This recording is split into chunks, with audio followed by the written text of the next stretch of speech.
Hey all, Chris Bassett here, and I'll be doing a little troubleshooting on my motorcycle as to why it will not start.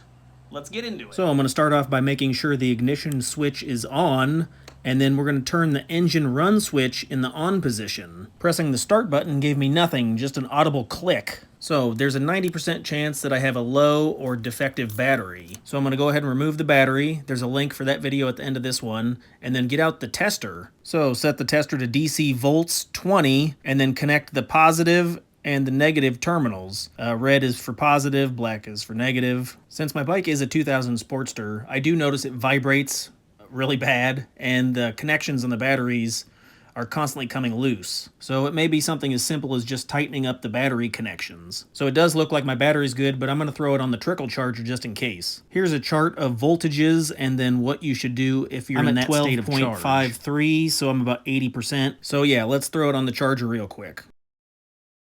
So I picked up the battery charger from the Harley Davidson dealership, which is way more expensive. You could probably get one cheaper off Amazon. They call it a battery tender as well, but just hook up the negative to negative, positive to positive, and the lights have like a code, so yellow's charging, green is fully charged. I'd also like to point out that the manual does recommend some other troubleshooting steps.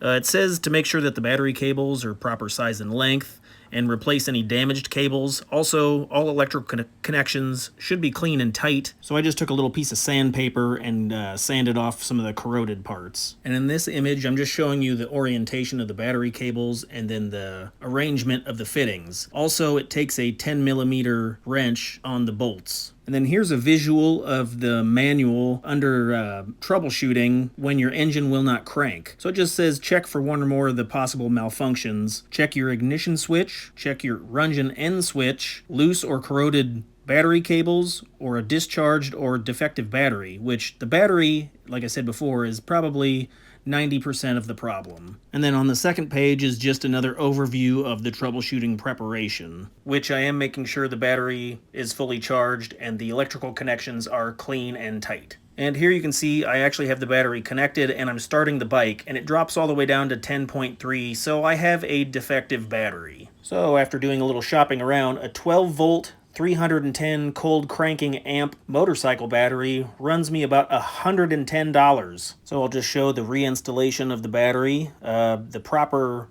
cable attachment with the 10mm wrench. You want to make sure that when you are tightening the negative to the positive, you don't actually make contact between the two terminals, as it will shock you. And then the reinstallation of the battery cover, it just slides over top of the battery itself. Then there's the securement band. There's a hook on the bottom. It just hooks underneath. And then there's the bolt slides through that hole there. So we're going to speed up the video and I'll try my best to show how to make this work, because it can be pretty tricky. So hook the band to the underside of the lip of the motorcycle battery, wrap it around the top, and then you'll take like a flat edge or a straight edge, in this case I'm using the wrench, to maneuver it in between the filter and the battery, and then push down and work it back and forth. When done correctly, the bolt will go through the hole and then you can attach the 11mm nut.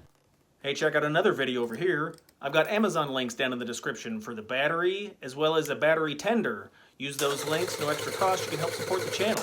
Any other questions or comments, put below. Thanks.